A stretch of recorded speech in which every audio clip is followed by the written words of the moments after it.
F S A ലേഖനത്തിൽ നിന്ന് തന്നെ ചിന്തിക്കാവുന്ന കഴിഞ്ഞ ദിവസം ഹാലലുയ ബോബി സിസ്റ്റർ പറയണ്ട എല്ലാവരും ക്രിസ്തു വെളിപ്പാടിനെ കുറിച്ചാണ് പറഞ്ഞത്. അപ്പൊ അതുകൊണ്ട് ഹാലലുയ അതേ തന്നെ എഫ് എസ് ലേഖനം 3-ാം അധ്യായത്തിന്റെ 14 തുടങ്ങി 21 വരെയുള്ള വാക്യം ഒന്ന് വായിക്കാം.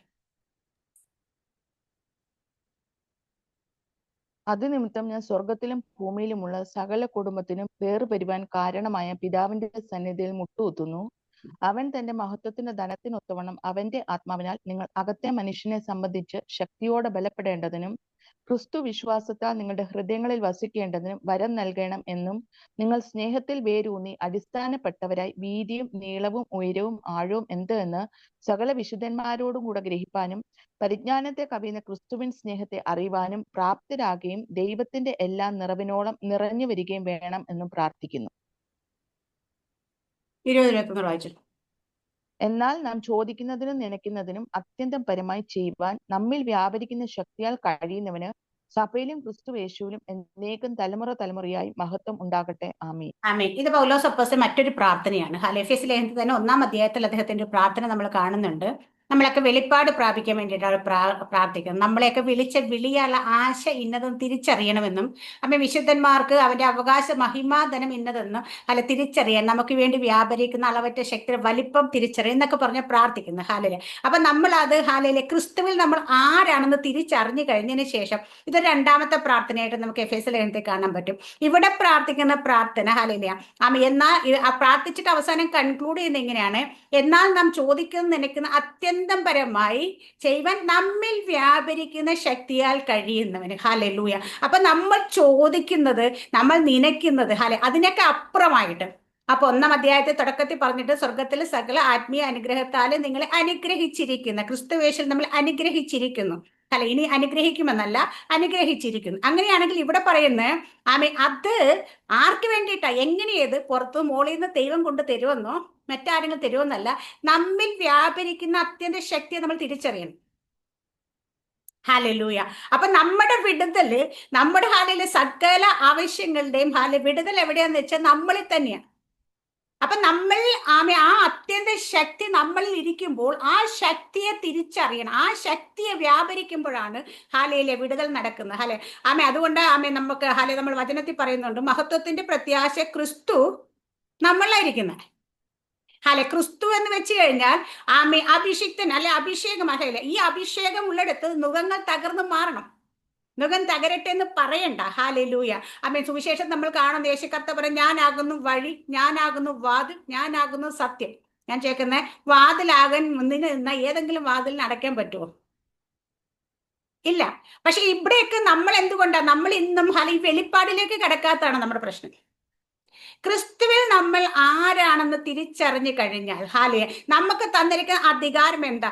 ദൈവം പറഞ്ഞിരിക്കുന്നത് സ്വർഗത്തിൽ കർത്താവ് യേശു ക്രിസ്തു ദൈവത്തിന്റെ വലതുഭാഗത്ത് ക്രിസ്തുവിൽ ഇരുത്തിയിരിക്കുന്ന ഇടത്ത് തന്നെ നമ്മളെ ഇരുത്തിയിരിക്കുന്നു. നമ്മളെ ഇനിക്കൊണ്ട് ഇരുത്തുവെന്നല്ല. എപ്പോഴവിടെ ഇരുത്തിയെന്ന് വെച്ചാൽ നമ്മൾ രക്ഷിക്കപ്പെട്ട് സ്നാനപ്പെട്ടപ്പോൾ തന്നെ നമുക്ക് അവിടെ സീറ്റ് തന്നു.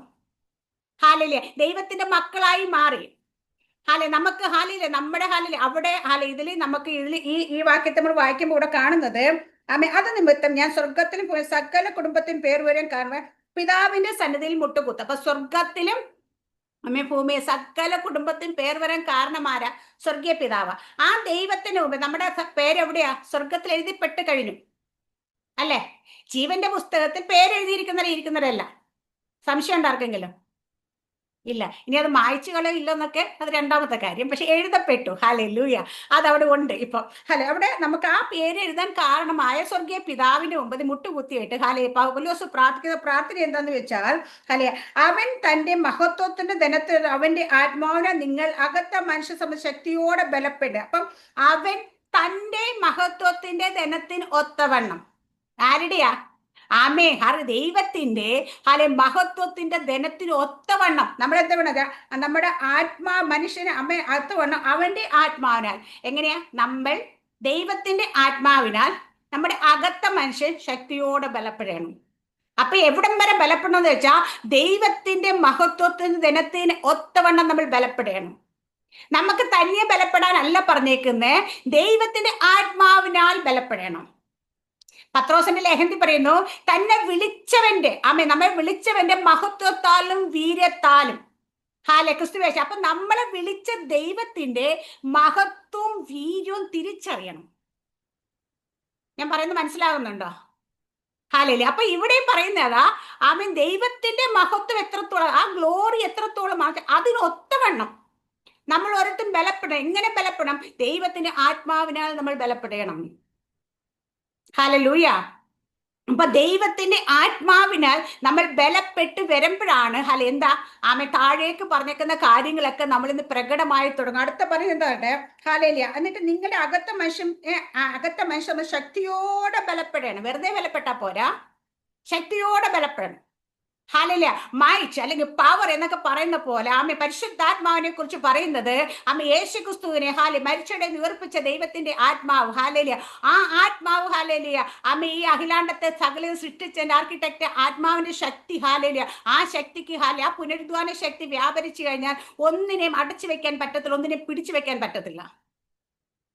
കല്ലറകൾ റോമൻ എംപയർ ആ പട്ടാളത്തിന്റെ മുദ്ര പതിപ്പിച്ചു കല്ലുരുട്ടി വെച്ച് എന്തൊക്കെ ചെയ്തിട്ടും അതിനെ അടച്ചു വെക്കാൻ കഴിഞ്ഞില്ല. എന്താ പറയുക? പരിശുദ്ധാത്മ ശക്തി വ്യാപരിച്ച നമ്മുടെ നമ്മളൊക്കെ സുനാമിയെ കുറിച്ച് കേട്ടു. അപ്പൊ നമ്മുടെ പരിശുദ്ധാത്മ ശക്തി സുനാമി പവർ എന്നാ പറയുന്നത്. അത്രത്തോളം അതിനെക്കാട്ടി ഒക്കെ പവർഫുൾ ആയ പരിശുദ്ധാത്മ ശക്തി നമ്മളിലൂടെ വ്യാപരിക്കണം. ആ ശക്തി വ്യാപരിക്കുമ്പോൾ ഇവിടെ പറയുന്നത് അകത്ത മനുഷ്യ ശക്തിയോട്, അതനുസരിച്ച് നമ്മുടെ അകത്ത മനുഷ്യൻ, നമുക്കൊരു ഇന്നർമാൻ ഉണ്ട്. എത്ര പേർക്ക് അറിയാതെ? പുറമെ ഒരു മനുഷ്യനുണ്ട്, അകമേ ഒരു മനുഷ്യനുണ്ട്. ഹല്ലേലൂയ. അകമയുള്ള മനുഷ്യനാണ് നമ്മുടെ ആത്മീയ മനുഷ്യൻ. ഹല്ലേലൂയ. പുറമേയുള്ള മനുഷ്യൻ ഇച്ചിരി ശോഷിച്ചൊക്കെ ഇരുന്നാലും ഇച്ചിരി ക്ഷീണമൊക്കെ ഉണ്ടായാലും ഇച്ചിരി ബുദ്ധിമുട്ടൊക്കെ ഉള്ള പ്രശ്നമില്ല. പക്ഷെ അകത്ത് മനുഷ്യൻ ശക്തനായിരിക്കണം. ആ കരുത്തനാണെങ്കിൽ നമുക്ക് ഹല്ലേലൂയ ആ കരുത്തോട് ആ ശക്തിയോടെ നമ്മൾ മുൻപോട്ട് പോകുമ്പോൾ നമ്മുടെ മുമ്പിൽ ഒരു അന്ധകാര ശക്തിക്ക് നിൽക്കാൻ പറ്റത്തില്ല, ഒരു പൈശാചിക മണ്ഡലം നമ്മളെ തോൽപ്പിക്കാൻ പറ്റത്തില്ല. ഈ ലോകത്തിലെ സകല പൈശാചിക ശക്തി ഒരുമിച്ച് നിന്ന് നമുക്കെതിരെ വാദിച്ചാലും സകല അധികാരികൾ ഒരുമിച്ച് നിന്ന് ഹല്ലേലൂയ സകലം നമുക്ക് വേണ്ടിയുള്ള വാതിൽ അവർ അടച്ചു വെച്ചാലും പരിശുദ്ധാത്മാവ് തുറക്കാൻ മുൻപേ നമ്മുടെ കൂടെ പരിശുദ്ധാത്മ ശക്തി വ്യാപരിച്ച ഒന്നും നമുക്ക് മുമ്പിൽ അടയില്ല, ഒന്നിനെ നമ്മളെ പിടിച്ചു വെക്കാൻ പറ്റത്തില്ല. ഈ ദിവസങ്ങളിൽ പരിശുദ്ധാത്മാവിനെ കുറിച്ച് നമ്മൾ ശരിക്കും അറിയണം. ഡീപ്പായിട്ട് നമ്മൾ പഠിക്കേണ്ട ഒരേ ഒരു സബ്ജക്റ്റാണ് പരിശുദ്ധാത്മ ശക്തി. കാരണം ദൈവം നമുക്ക് വാഗ്ദത്തം ചെയ്ത ഒരൊറ്റ വാഗ്ദത്തമേ ഉള്ളൂ. നമ്മളൊക്കെ ഒരുപാട് പ്രോമിസുകളൊക്കെ പിടിച്ചിരിക്കുകയാണ്. പക്ഷേ യേശു കർത്താവ് സ്വർഗ്ഗാരോഹണം ചെയ്യുന്നതിന് മുമ്പ് ശിഷ്യന്മാരോട് പറഞ്ഞ്, പിതാവിൽ നിന്ന് കേട്ട വാഗ്ദത്തത്തിനായി നിങ്ങൾ കാത്തിരിക്കണം. ഒരൊറ്റ വാഗ്ദത്തം ഗലാത്യ ലേഖനം അത് കൃത്യമായി എഴുതിയിരിക്കുന്നു. എന്താ പറയാ? ആത്മാവെന്ന ഏക വാഗ്ദത്തം. വാഗ്ദത്ത വിഷയത്താൽ നമ്മൾ പ്രാപിപ്പ് എന്താ? അബ്രഹാമിന്റെ അനുക്കൻ ക്രിസ്തുവേശുവിലെ ജാതികളായി നമുക്ക് വരേണ്ടത് ആത്മാവെന്ന വാഗ്ദത്തത്താൽ അത് പ്രാപിപ്പാൻ തന്നെ. അപ്പൊ അബ്രഹാമിനോട് പറഞ്ഞ സകല വാഗ്ദത്തങ്ങളും, ഞാൻ നിന്നെ അനുഗ്രഹിക്കും, ഞാൻ നിന്നെ വർദ്ധിപ്പിക്കും, നീ അനുഗ്രഹം, ഞാൻ നിന്നെ അനുഗ്രഹിക്കുന്നത്, ഞാൻ എനിക്ക് നിന്നെ ശപിക്കുന്നത് ഞാൻ ശപിക്കും എന്നൊക്കെ പറഞ്ഞു കൊടുത്തേക്കുന്ന എല്ലാ അനുഗ്രഹങ്ങളും നമുക്ക് ദൈവൊറ്റ വാഗ്ദത്തത്തിൽ തന്നു. അതാണ് പരിശുദ്ധാത്മാവ്. അപ്പൊ പരിശുദ്ധാത്മാവിലൂടെയാണ് നമ്മൾ സകലതും ഹലനീര്. അപ്പൊ നമ്മുടെ അകത്ത മനുഷ്യനാണ്, മനുഷ്യനാണ് പരിശുദ്ധാത്മാവിന്റെ ശക്തികൾ നിറയുന്നത്. നമുക്കൊരാത്മാവുണ്ട്, ദൈവത്തിന്റെ ആത്മാവുണ്ട്. ദൈവത്തിന്റെ ആത്മാവിന്റെ ശക്തിയല്ല ഞാൻ ഈ പറയാം, നമ്മുടെ ആത്മാവ് ദൈവത്തിന്റെ ആത്മാവിനാൽ പവർഫുൾ ആകുന്നതിനെ കുറിച്ച് പറയുന്നത്. പലർക്കും തെറ്റും, പലർക്കും ചിന്തയിൽ വരും പരിശുദ്ധാത്മാവിന് ശക്തിയില്ല, പിന്നെ നമ്മൾ എന്തിനാ ശക്തിപ്പെടുന്നത്? പരിശുദ്ധാത്മാവ് അങ്ങ് പ്രവർത്തിക്കത്തില്ല എന്നൊക്കെ ചോദ്യം. പക്ഷെ അല്ല, നമ്മുടെ ആത്മാവ് ദൈവത്തിന്റെ ആത്മാവിനെ ശക്തീകരിക്കപ്പെടണം. അതാ ഇവിടെ പറഞ്ഞേക്കുന്നത്. നമ്മുടെ അകത്ത മനുഷ്യന് ദൈവത്തിന്റെ ആത്മാവിനെ ശക്തീകരിക്കുമ്പോഴാണ് നമ്മുടെ അകത്ത മനുഷ്യ ശക്തിയോടെ ബലപ്പെടുമെന്ന് പറയുന്നത്. ഈ അകത്ത മനുഷ്യ ശക്തനാണെങ്കിൽ എന്തെങ്കിലുമൊക്കെ ചെറിയ വിഷയങ്ങളൊക്കെ നമ്മുടെ മുമ്പിലേക്ക് വരുമ്പം ഹല്ലേലൂയ നമ്മൾ പതറുവോ? ഇല്ല. നമുക്ക് ഏറ്റവും എക്സാമ്പിൾ ആയിട്ട് അകത്ത മനുഷ്യ ശക്തിയോടെ ബലപ്പെട്ടുന്ന ഒരു മനുഷ്യനെ കുറിച്ചാണ് പൗലോസ് അപ്പോസ്തലൻ തന്നെയാണ്. കാരാഗ്രഹം എന്ന് കേട്ടാൽ അദ്ദേഹം പേടിക്കുവോ? ഇല്ല. ചാട്ടവാറടി കേട്ടാൽ അദ്ദേഹം പേടിക്കുവോ? ഇല്ല. ആരെങ്കിലും കൊല്ലാൻ വരുന്ന പറഞ്ഞാൽ അദ്ദേഹം പേടിക്കുവോ? ഇല്ല. കാരണം എന്താ പറയാ? ക്രിസ്തുവിനോട് മരിക്കാൻ പോലെ റെഡിയാ. പിന്നെന്തോന്നാ? എന്ത് കാണിച്ച് പേടിപ്പിക്കാൻ പറ്റും? ഹല്ലേലൂയ. പക്ഷെ നമ്മൾ ഇന്ന് ചെറിയ വിഷയങ്ങൾ ഭയപ്പെടുന്നതിന്റെ കാര്യം എന്താ പറയാ? നമ്മുടെ അകത്ത മനുഷ്യൻ കരുത്തനല്ല. അതുകൊണ്ടാ അകത്ത മനുഷ്യൻ ശക്തനാണെങ്കിൽ ഹല്ലേലൂയ നമ്മുടെ ജീവിതത്തിൽ എന്തൊക്കെ വിഷയങ്ങൾ വന്നാലും ഹല്ലേലൂയ നമ്മൾ പറയാ ആ വിഷയം അവിടെ നിൽക്കട്ടെ, അതിനെക്കാട്ടി വലിയവൻ എൻ്റെ ഉള്ളിൽ ഇരിപ്പുണ്ട്, ലോകത്തിൽ ഉള്ളവനേക്കാൾ വലിയവൻ എന്നിലുണ്ട്. അതുകൊണ്ട് ഈ ലോകത്തിൽ ഒന്നിനും എന്നെ തോൽപ്പിക്കാൻ പറ്റത്തില്ല. ഈ ഒരു വെളിപ്പാടിലേക്ക് നമ്മൾ കിടക്കുമ്പോൾ നമ്മൾ ക്രിസ്തു വെളിപ്പാടിലേക്ക് കടന്നു എന്ന് പറയാൻ പറ്റുന്നത്. കാരണം നമ്മൾ ക്രിസ്തുവിൽ ആരാണെന്ന് തിരിച്ചറിയുമ്പോഴാണ് നമ്മൾ ക്രിസ്തു വെളിപ്പാടിലേക്ക് വരിക എന്ന് പറയുന്നത്. ഹാലേ. അപ്പൊ നമ്മൾ ആരാണ് ക്രിസ്തുവിലും തിരിച്ചറിയുമ്പോ ആ ക്രിസ്തു എങ്ങനെ പ്രവർത്തിച്ചു അതുപോലെ നമുക്കറിയാൻ പറ്റും. ദൈവം കർത്താവ് പോയ യേശുക്രിസ്തു പോയപ്പോൾ സകല അധികാരവും സഭയ്ക്ക് തന്നിട്ടാ പോയത്. അതുകൊണ്ട് കർത്താവ് ഞാൻ ചെയ്ത് അധികം നിങ്ങൾ ചെയ്യും. ഹാലേലിയ.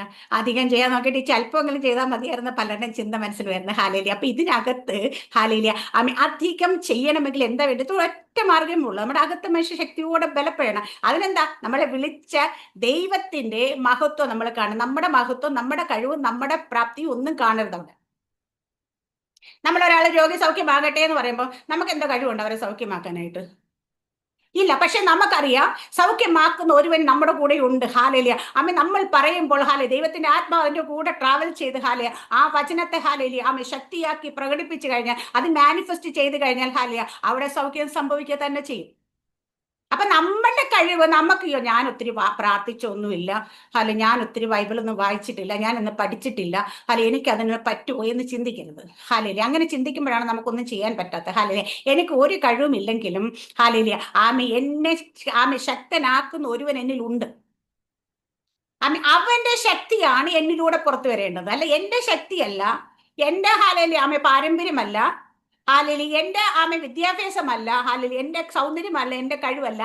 എന്നെ ശക്തനാക്കുന്നവൻ എന്റെ കൂടെ ഉണ്ടെങ്കിൽ, ആ മഹത്വം നിറഞ്ഞ മഹത്വത്തിന്റെ പ്രത്യാശ ക്രിസ്തു നമ്മളിൽ ഇരിക്കുന്നെങ്കിൽ ആ മഹത്വം അവൻ വെളിപ്പെടണം നമ്മുടെ ജീവിതത്തിൽ. വെളിപ്പെടുമ്പോൾ നമ്മൾ ഒരിടത്തേക്ക് കാല് വെക്കുമ്പോൾ, നമ്മൾ പ്രാർത്ഥിക്കുമ്പോൾ, ഒരാൾക്ക് വിടുതൽ സംഭവിക്കുന്നത് നമ്മുടെ കഴിവിലൊന്നുമല്ല. അതിനകത്ത് പലപ്പോഴും തെറ്റിപ്പോകുന്നത് അതുകൊണ്ട് തന്നെ. അപ്പൊ നമ്മൾ എന്തൊക്കെയോ ആണെന്നൊരു തോന്നൽ നമുക്കും വരും. അത് വരുമ്പോഴാണ് അപ്പൊ നമ്മൾക്ക് വേണ്ടിയിട്ട് കർത്താവ് നമ്മളിലൂടെ ചെയ്യുന്ന കാര്യങ്ങളുടെ മഹത്വം കർത്താവിന് തന്നെയാണ്. ദൈവം പറയുന്നുണ്ട് പലയിടത്തും, ഞാൻ എൻ്റെ മഹത്വം ആർക്കും വിട്ടുകൊടുക്കത്തില്ല. ഹല്ലേലൂയ. പക്ഷെ ഇന്ന് ദൈവത്തിന്റെ മഹത്വം പലരും എടുക്കാൻ ശ്രമിക്കുന്നുണ്ട്. ഇന്ന് അത്ഭുതങ്ങളും അടയാളങ്ങളും വീര്യപ്രവർത്തനം നിന്നു പോയതുപോലെ നമുക്ക് തോന്നുന്നത്. പക്ഷെ നിന്ന് പോയിട്ട് നമ്മൾ ഈ വെളിപ്പാടേക്ക് വരും. അവിടെ അത് അകത്തമ്മ ശക്തിയോടെ ബലപ്പെടും. എന്നിട്ട് അകത്തമ്മ ശക്തിയോടെ ബലപ്പെടും. എന്താ സംഭവിക്കുന്നത്? ക്രിസ്തു വിശ്വാസത്താൽ നിങ്ങളുടെ ഹൃദയങ്ങൾ വസിക്കേണ്ടതിന് വരം നൽകണമെന്നും. അപ്പൊ ക്രിസ്തു എങ്ങനെയാ നമ്മുടെ ഉള്ളിൽ വസിക്കുന്നത്? നമ്മളാരെങ്കിലും കണ്ട കർത്താവ് യേശു ക്രിസ്തു വന്ന് നമ്മുടെ ഉള്ളിലേക്ക് കയറി ഇരുന്ന് വസിക്കുന്നത് കണ്ടോ? ഇല്ല. വിശ്വാസത്താലാണ്, അല്ലേ? വിശ്വാസം. അപ്പൊ നമ്മുടെ ഉള്ളിലേക്ക്, അപ്പൊ ദൈവത്തെ കുറിച്ചുള്ള പരിജ്ഞാനത്തെ നമ്മൾ നിറഞ്ഞാല് ആ മഹത്വത്തിനനുസരിച്ച് നമ്മുടെ അകത്തമേഷം ബലപ്പെടുമ്പോൾ ക്രിസ്തു വിശ്വാസം നമ്മുടെ ഉള്ളിൽ വസിക്കുന്ന അത് തിരിച്ചറിവ് നമുക്ക് ഉണ്ടാകുന്നത്. അപ്പൊ അതിനുള്ള വരം നൽകണം. അപ്പൊ ആ വിശ്വാസം നമ്മൾ വർദ്ധിക്കാനുള്ള വരം അവിടെ ചൊല്ലുക എന്ന് കഴിഞ്ഞ ശേഷം പറയുന്നത് അടുത്തോടെ നിങ്ങൾ സ്നേഹത്തിൽ വേരൂന്നി അടിസ്ഥാനപ്പെട്ടവരായി. അപ്പൊ ദൈവത്തിന്റെ സ്വഭാവം നമ്മളിലേക്ക് വരികയാണ് ചെയ്യുന്നത്. ദൈവം എന്തായാലും സ്നേഹം. അപ്പൊ ആ സ്നേഹത്തിൽ നമ്മൾ വേരൂന്നിട്ട് അടിസ്ഥാനം എവിടെയായിരിക്കണം? സ്നേഹത്തിൽ തന്നെയായിരിക്കണം. അതിന്റെ ആഴവും വീതിയും നീളവും ഉയരവും എല്ലാം എന്താ? സ്നേഹത്തിൽ തന്നെയായിരിക്കണം. അപ്പോഴാണ് ക്രിസ്തു പൂർണ്ണമായും നമ്മളിലേക്ക് വന്നു എന്നും നമ്മൾ വസിക്കുന്നു എന്നും നമുക്ക് മനസ്സിലാകുന്നത്. അല്ലെ സിസ്റ്ററെ? നമ്മളിപ്പം നമ്മുടെ കൂട്ടത്തിരിക്കുന്ന ഒരാളുടെ വിഷയം കേൾക്കുമ്പോൾ നമുക്ക് സങ്കടം വരുന്നത് പെട്ടെന്ന് നമ്മൾ കുത്തിന്ന് പ്രാർത്ഥിക്കുന്നത്. എന്താ കാര്യം? നമ്മൾ അവരുടെ വിഷയങ്ങൾ കേൾക്കുമ്പോൾ നമ്മുടെ വിഷയമായിട്ട് നമുക്ക് തോന്നും. അവരുടെ കുഞ്ഞിനൊരു ആപത്ത് വരുന്ന കണ്ടു കഴിഞ്ഞാൽ നമ്മൾ ആരും പറയണ്ട, നമ്മൾ കുത്തിയിരുന്ന് പ്രാർത്ഥിക്കും. എന്താ കാര്യം എന്ന് ചോദിച്ചു കഴിഞ്ഞാൽ നമ്മൾ കണ്ടിട്ട് പോലും ഇല്ലാത്ത, കേട്ടിട്ട് പോലും ഇല്ലാത്ത, അറിഞ്ഞിട്ട് പോലും ഇല്ലാത്ത അനേകർക്കാണ് നമ്മൾ ഡെയിലി പ്രാർത്ഥിക്കാറുണ്ട്. കാരണം എന്താ വെച്ചാൽ ഈ ക്രിസ്തുവിന്റെ സ്നേഹം കർത്താവ് യേശു ക്രിസ്തു ആർക്ക് വേണ്ടി മരിച്ചെന്ന് ചോദിച്ചാൽ സകല ജനത്തിനും വേണ്ടിയാണ് മരിച്ചത്. അവിടെ നിറം നോക്കിയോ, വർണ്ണം നോക്കിയോ, ജാതി നോക്കിയോ, മതം നോക്കിയോ അല്ല കർത്താവ് യേശുക്രിസ്തു ഭൂമിയിലേക്ക് വന്ന് തന്റെ ജീവനെ അർപ്പിച്ചത് സകല മാനവരാശിക്കും വേണ്ടിയിട്ടാണ്. ഇന്ന് നമ്മൾ മാറ്റി നിർത്തുന്ന പലരും അതിനകത്തുണ്ടാവും. പക്ഷെ നമ്മുടെ കണ്ണുകൊണ്ട് അളക്കുന്ന അളവല്ല ദൈവം അളക്കുന്ന. ദൈവത്തിന്റെ ആ വെളിപ്പാടിലേക്ക് നമ്മൾ കയറുമ്പോൾ നമ്മുടെ ഉള്ളിൽ ക്രിസ്തു വിശ്വാസത്താൽ നമ്മുടെ ഉള്ളിൽ വസിക്കുമ്പോൾ സംഭവിക്കുന്ന കാര്യം ക്രിസ്തുവിന്റെ സ്വഭാവം നമ്മളിലൂടെ വരാൻ തുടങ്ങും. ഹല്ലേലൂയ. അപ്പൊ ആ സ്നേഹത്തിലെ സ്നേഹത്തിന്റെ വേരൂന്നാൻ തുടങ്ങുക. അപ്പൊ റൂട്ടഡ്. അപ്പൊ ആ ദൈവത്തിന്റെ സ്നേഹത്തിൽ വേരൂന്നിയില്ലെങ്കിൽ സകലവും പോയി. കൊരിന്ത്യർ ലേഖനത്തിൽ പൗലോസ് അപ്പോസ്തലൻ പറയുന്ന സ്നേഹം ഉള്ളെടുത്ത് സ്നേഹം നിഗളിക്കുന്നില്ല, സ്നേഹം ക്ഷമിക്കുന്നു, സ്നേഹം സ്പർദ്ധിക്കുന്നില്ല, എന്തൊക്കെ ഉണ്ടായാലും സ്നേഹമില്ലെങ്കിൽ ഏതുമില്ല. നമ്മുടെ ശരീരം ചുടാൻ തന്നെ ഏൽപ്പിച്ചു കൊടുത്താലും അവിടെ സ്നേഹമില്ല, ഒന്നുമില്ല എന്ന് പറയാം. കാരണം സ്നേഹത്തെക്കുറിച്ച് തന്നെ പറയുന്നതിന്റെ കാരണം വെച്ചാൽ ദൈവത്തെക്കുറിച്ച് ഒരു വാക്കിൽ ദൈവം ആരാണെന്ന് ചോദിച്ചാൽ നമ്മൾ എല്ലാവരും പറയും ഗോഡ് ഈസ് ലവ്, അല്ലേ? ദൈവത്തിന് സ്നേഹിക്കാൻ മാത്രമേ നമ്മളെ വിചാരിക്കുന്ന ദൈവം നമ്മളെ അടിക്കത്തോ ശിക്ഷിക്കത്തോ ഒന്നുമില്ല. പക്ഷെ ദൈവത്തിന് സ്നേഹം മാത്രമേ ഉള്ളൂ. ഹാലെ, അപ്പൊ ദൈവം എന്തെങ്കിലും ബാലശിക്ഷ നമുക്ക് തരുന്നെങ്കിൽ പോലും അത് സ്നേഹത്തിന്റെ മേലാണ് തരുന്നത്. ഹാലൂയ. അപ്പൊ സ്നേഹം കൂടും. നമ്മൾ ആ മക്കളെ ശിക്ഷിക്കാറുണ്ട്. ഹാലില് കാരണം വെച്ചാൽ മക്കളിൽ എന്തുകൊണ്ടാണ് നമുക്ക് അവരോട് സ്നേഹമുള്ള നമ്മൾ ശാസിക്കുകയും ശിക്ഷിക്കുകയും ചെയ്യുന്നത്. ഹാലെ, അതുപോലെ ദൈവം നമ്മളെ ശാസിക്കുകയും ശിക്ഷിക്കുകയും ചെയ്യുന്നെങ്കിൽ അത് ദൈവത്തിന്റെ സ്നേഹത്തിന്റെ ഹാലില് കൂടുതൽ കൊണ്ടാണ് ചെയ്യുന്നത്. അപ്പോൾ ഇവിടെ നമ്മളെ സ്നേഹത്തിൽ അവിടെ പറയുന്ന എടുത്തു പറയും, നിങ്ങൾ സ്നേഹത്തിൽ വേരൂന്നി അടിസ്ഥാനപ്പെട്ട. അപ്പൊ നമ്മുടെ ഫൗണ്ടേഷൻ എവിടെയാ, റൂട്ട് എവിടെയായിരിക്കണം? സ്നേഹത്തിലായിരിക്കണം. എന്നിട്ട് വീതിയും നീളവും ഉയരവും ആഴം എന്ത് സകല വിശുദ്ധന്മാരോടും ഗ്രഹിപ്പാനും പരിജ്ഞാനത്തെ കവിയുന്ന ക്രിസ്തുവിന്റെ സ്നേഹത്തെ അറിവാനും പ്രാപ്തരാകുകയും. ഹാലേലൂയ. അപ്പം പരിജ്ഞാനത്തെ കവിയുന്ന ക്രിസ്തുവിന്റെ ഒരു സ്നേഹമുണ്ട്. ഞാൻ ഒരിക്കൽ അത് നമ്മുടെ ഗ്രൂപ്പിൽ എന്ത് മെസ്സേജ് പറഞ്ഞു, ഞാൻ പരിജ്ഞാനം എന്താ? ഇപ്പം ബോബി സിസ്റ്റർ ഞാൻ വിളിച്ചാല് ബോബി സിസ്റ്റർ എന്നോട് സംസാരിച്ചാൽ ഞാൻ പിന്നെയും വിളിക്കും.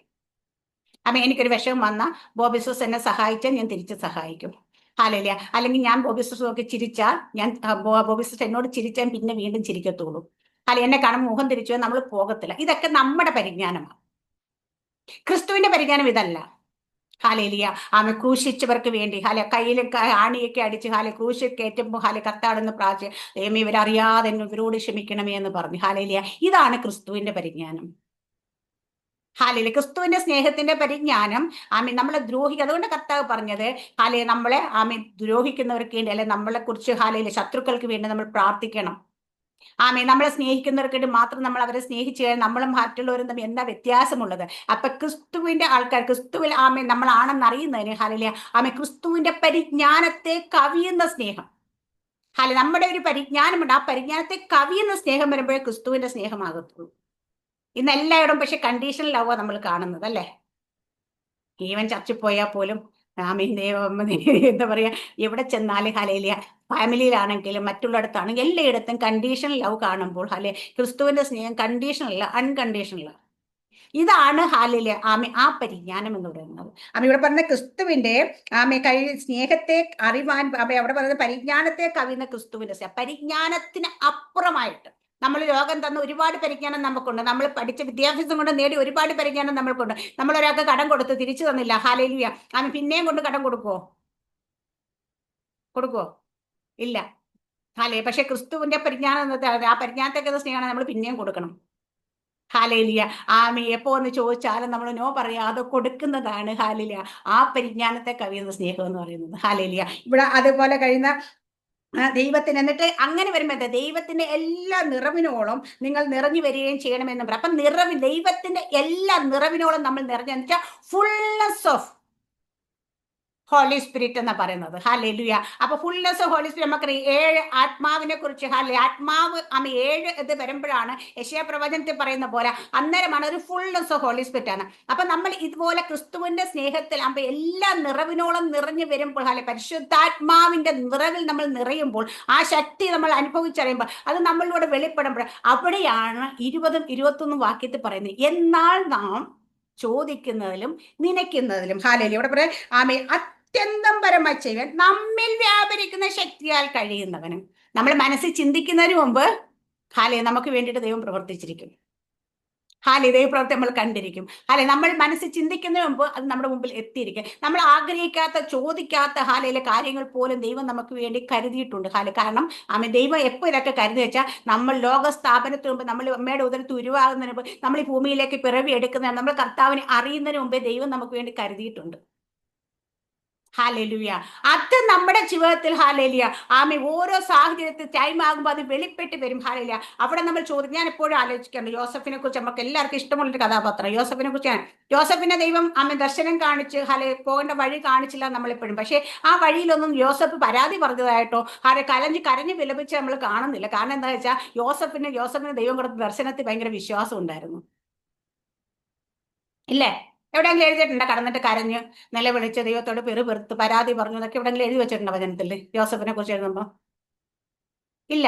ഇസ്രായേൽ ജനത്തെ കുറിച്ച് എഴുതിയിട്ട് പെറുപെറുത്ത് അവർ വഴക്കുണ്ടാക്കി ഇതൊക്കെ പറയും. പക്ഷേ യോസഫിന് കാരണം എന്താ, യോസഫിന് ദൈവം കൊടുത്ത ദർശനത്തിൽ യോസഫിന് വിശ്വാസം വന്നു. കാരണം ദൈവം വിശ്വസ്തന അവിടെ കൊണ്ട് എത്തിക്കുമെന്ന് ഒരു വിശ്വാസം. അപ്പൊ നമ്മുടെയൊക്കെ ജീവിതത്തിൽ ഹാലയിലെ കഷ്ടതയും ബുദ്ധിമുട്ടും പ്രയാസങ്ങളും വരുമ്പോൾ നമ്മൾ പിറുപിറുക്കാതെ ഹാലയിലെ അതിനെക്കുറിച്ച് നമ്മൾ അതിനെ ഹാലയിലെ സഹിച്ചുകൊണ്ട് മുൻപോട്ട് പോകാൻ നമുക്ക് ആ ഒരു കൃപ നമ്മളിൽ ഉണ്ടെങ്കിൽ നമുക്കറിയാം ദൈവം പറഞ്ഞിരിക്കുന്ന വാഗ്ദത്തങ്ങൾ ഒന്നും നമ്മുടെ ജീവിതത്തിൽ നിന്ന് നടക്കാതെ പോകത്തില്ല, ഉറപ്പുണ്ടാകും. കാരണം നമ്മുടെ ദൈവത്തെക്കുറിച്ച് വാഗ്ദത്തങ്ങൾ വിശ്വസ്തനാണ്, വാക്ക് പറഞ്ഞാൽ മാറാത്തവനാണ്. ഹല്ലേലൂയ. എന്നാൽ കഴിയാത്ത വല്ല കാര്യമുണ്ടോ എന്ന് ചോദിച്ചാൽ വെറുതെ ഒരു വാക്ക് നമ്മളോട് പറയത്തില്ല. അപ്പൊ നമ്മൾ കേട്ടിരിക്കുന്ന കാര്യം നമ്മുടെ ബുദ്ധിക്ക് നോക്കുമ്പോൾ, നമ്മുടെ സാഹചര്യം വെച്ച് നോക്കുമ്പോൾ നമുക്ക് ഇതൊക്കെ എങ്ങനെ സംഭവിക്കുന്നൊക്കെ തോന്നും. മറിയ ചോദിച്ച പോലെ പുരുഷന് അറിയാം ഇതെങ്ങനെ സംഭവിക്കും. ഹല്ലേലൂയ. പക്ഷെ അവിടെ നമുക്ക് കണ്ട് പരിശുദ്ധ അത്യുന്നതന്റെ ശക്തി നിന്റെ മേൽ നിഴലിടും. ഹല്ലേലൂയ. അപ്പൊ ആ ശക്തിക്ക് ഹല്ലേലൂയ ഒരു കുഞ്ഞിനെ ഉൽപ്പാദിപ്പിക്കാനുള്ള ശേഷിയുണ്ട്. മരണത്തിന് ജീവനിലേക്ക് കടത്താനുള്ള ശേഷിയുണ്ട്. ഹാലേലൂയ. ഏത് കല്ലറയും തുറക്കാനുള്ള ശക്തിയുണ്ട്. ഹാലേലൂയ. 4 നാളെ നാറ്റം വെച്ച ലാസറിന്റെ അഴുകിയ ശരീരത്തെ വീണ്ടും പുതുക്കാനുള്ള ശക്തിയുണ്ട്. ആ ശക്തി നമ്മൾ വ്യാപരിക്കണം. ആ ശക്തിയിൽ നമ്മൾ ബലപ്പെടുമ്പോഴാണ് അപ്പൊ നമ്മൾ ക്രിസ്തുവിൽ നിറഞ്ഞവരായി, ക്രിസ്തുവിൽ തികഞ്ഞവരായി, ക്രിസ്തു എന്ന തലയോളം നിങ്ങൾ വളരണം എന്നൊക്കെ നമ്മുടെ വചനത്തിൽ പറയുമ്പോൾ എന്താ ക്രിസ്തു എന്ന തലയോളം നമ്മൾ വളരണം എന്ന് പറയുന്നത്?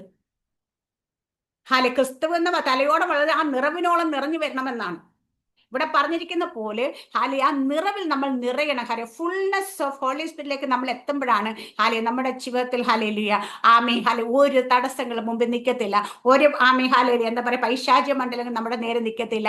ഒരു അന്ധകാര ശക്തി നമ്മുടെ നേരെ നിൽക്കത്തില്ല. നമ്മുടെ ജീവിതത്തിൽ ഒന്നും കവർന്നു കൊണ്ടുപോകാൻ പിശാചി ഭയപ്പെടും. കാരണം വെച്ചാൽ അവൻ നമ്മുടെ ടെറിട്ടറി പോലും വരാൻ പേടിക്കും.